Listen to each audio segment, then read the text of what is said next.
Hai, apa kabar semuanya? Masih bersama Mr. SK.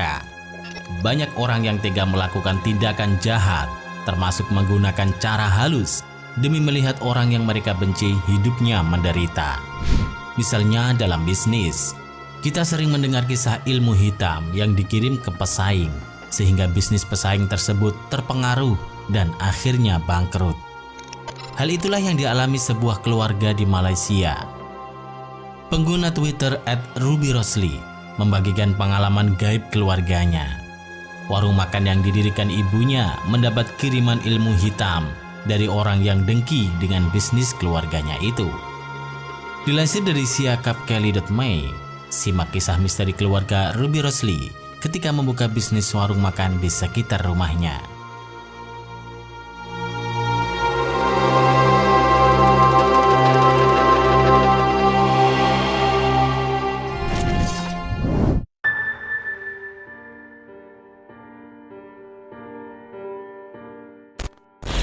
Berjualan nasi lemak di depan sekolah. Keluarga RubyRosli termasuk keluarga yang biasa-biasa saja. Ayahnya bekerja dengan gaji tak seberapa, sementara ibunya berjualan nasi lemak depan sekolah. Awalnya belum banyak pelanggan, tapi setelah tahu nasi lemak ibunya ternyata enak, banyak orang yang membelinya hampir setiap hari. Di tempat ibunya berjualan itu tidak banyak orang yang berjualan. Mungkin hanya 2 hingga 3 gerai saja. Sebenarnya ibu RubyRosli bukan membuka warung makan, tapi semacam booth hamburger pinggir jalan. Meski begitu, orang terus datang dan langsung bungkus nasi lemak untuk dibawa pulang.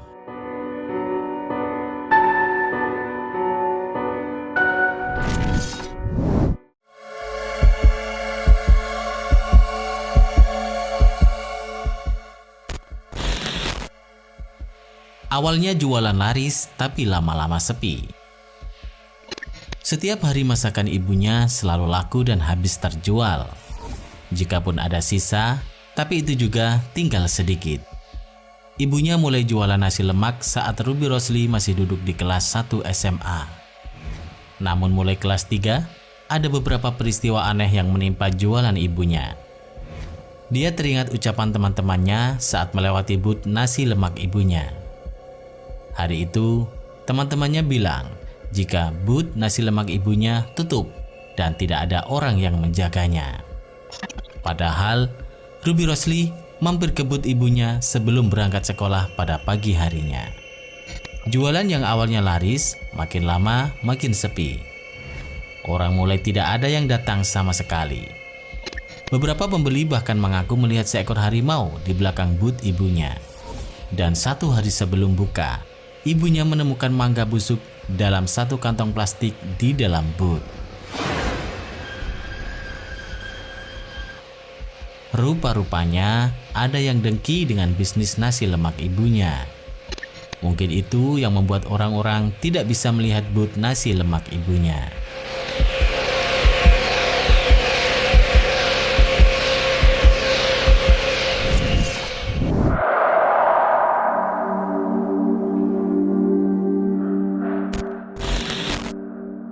Panggil Ustadz, warung kembali ramai. Selepas kejadian itu, ibunya minta bantuan orang untuk membersihkan booth tersebut, termasuk dengan memanggil Ustadz. Jualan ibunya kembali berjalan normal. Tahun-tahun setelahnya menjadi ujian berat bagi keluarga RubyRosli. Ayahnya sudah tidak lagi bekerja. Sementara adiknya harus tetap sekolah, dan RubyRosli sendiri sudah masuk ke perguruan tinggi. Alhamdulillah, awal tahun 2017 ada teman ayahnya yang menyediakan tempat jualan di depan kantor KPJ Kelantan. Ibu RubyRosli adalah penjual pertama di kawasan yang saat itu masih sepi. Saat pertama jualan, nasi lemak ibunya sangat laku keras. Terkadang nasi lemak ibunya sudah habis tak sampai 2 jam jualan. Awal tahun 2018, banyak yang mulai ikut berjualan di depan kantor KPJ Kelantan. Dan kejadian gaib saat jualan di depan sekolah sebelumnya kembali terulang. Gangguan gaib setelah berjualan di KPJ ini malah lebih parah daripada saat di depan sekolah dulu.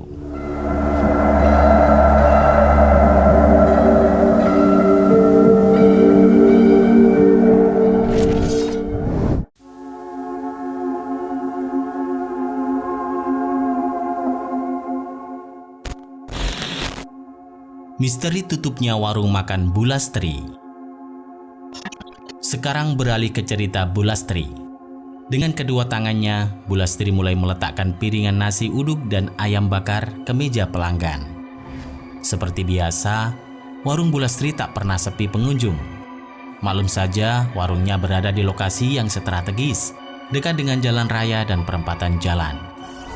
Mau tidak mau orang yang jalan atau pengendara sering mampir ke warung ini untuk melepas rasa lapar. Bukan hanya itu, warung ayam bakar miliknya juga banyak yang bilang sangat lezat. Beda dengan rasa ayam lain, ditambah bumbu khas sambal kecap yang membuat setiap orang tidak terpikir untuk menolak. Malam itu saking ramainya, ia beserta sang anak, Ida, bahkan sampai meletakkan terpal di depan warungnya agar pembeli bisa kebagian makan di tempat langsung. "Bu, ayam bakarnya 3, nasi 3, teh manis 4, jadi berapa?" Bu Lastri langsung menggunakan jarinya seperti orang menggambar tanpa alas. "Semua 75.000. Mungkin itu juga yang menjadi salah satu alasan mengapa warung Bu Lastri tak pernah sepi. Harganya yang bersaing, namun rasanya yang tidak kalah dari ayam bakar di restoran menjadi kelebihan dari dagangan Bu Lastri. Sebelum menutup warungnya, ia selalu menyempatkan waktu beres-beres di depan warung. Karena takut jika ada sampah yang meninggalkan jalan, pasalnya pembeli yang terlalu banyak kadang tidak meletakkan sampah sebagaimana mestinya.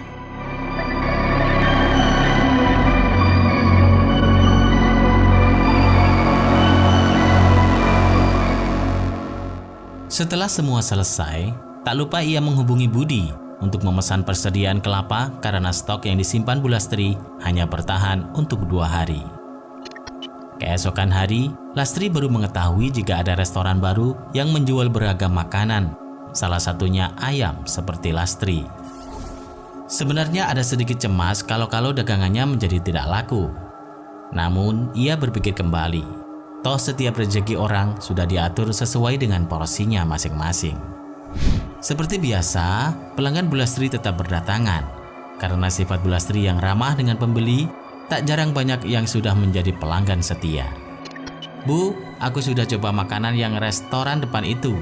Rasanya biasa saja, tapi harganya juga mahal pol." "Hus, nggak boleh ngomong kayak gitu. Mahal karena bangunannya saja sudah beda sama warung saya. Tapi pokoknya ayam bakar Bu Lastri tetap nomor 1. Nggak ada yang bisa ngalahin." Sambil memindahkan bekas piring dan gelas yang telah dipakai, Bu Lastri pun berucap terima kasih dan tak lupa mengingatkan pelanggannya itu untuk berbicara yang baik-baik saja.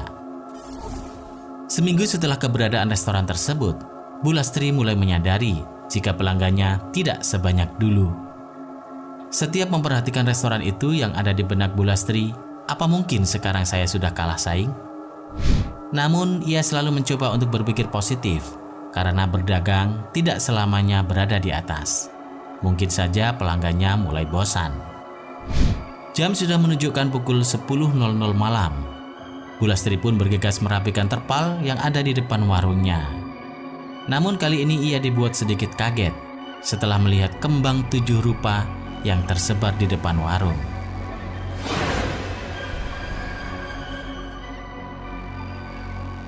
Tetapi ia hanya berpikir, oh mungkin ini bekas orang jalan yang tidak sengaja menjatuhkan barangnya.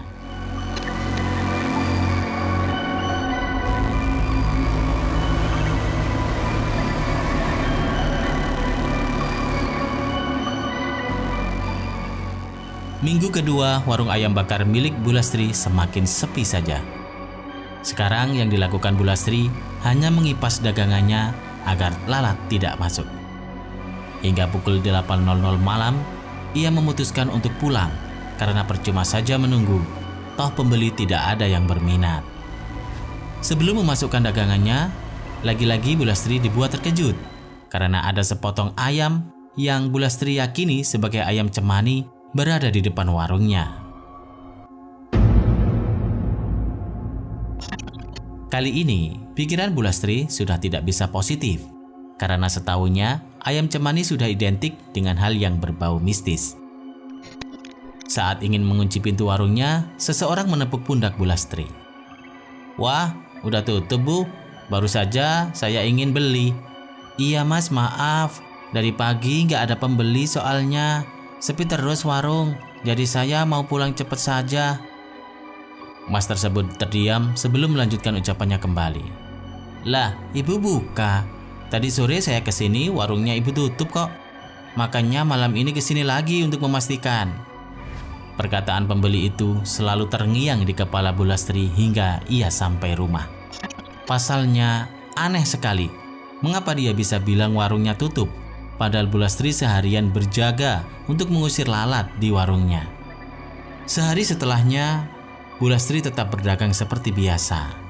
Namun di perjalanan, ia bertemu dengan pemasok kelapa di warungnya. Lagi-lagi Bu Lastri mendapat ucapan yang sama seperti semalam. Bu, kemana saja? Saya kira sudah nggak jualan lagi. Setiap hari saya jualan kok, Bud. Lah Bu, terakhir tuh saya lihat warung ibu pas antarin kelapa. Tetapi 2 minggu ini terlihat tutup terus. Dari sana, Bu Lastri mulai meyakini jika ada suatu hal yang tidak beres dengan warungnya. Dari penemuan barang di depan warung hingga ucapan pelanggan Bu Lastri yang selalu berkata jika warungnya tutup. Niat untuk berdagang pun ia urungkan dan lebih memilih ke rumah salah satu orang pintar di kampung.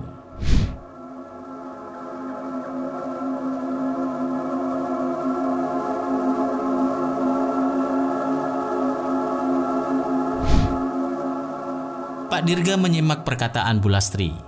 Ia seperti sudah tahu apa yang dimaksudkan. Mereka pun bergegas ke warung tersebut untuk memastikan. Kamu mau melihat langsung Bu Lastri apa yang terjadi di warung kamu? Iya Pak. Tiba-tiba Pak Dirga pun meletakkan telapak tangannya ke arah wajah Bu Lastri. Dari sana Bu Lastri bisa melihat ternyata warungnya bukan hanya dijaga dia seorang diri, melainkan ada sosok makhluk gaib berbadan besar dan berbulu lebat, serta air liur yang mengalir dari mulutnya secara terus-menerus. Itu yang menghalangi warung makan kamu, Bu Lastri.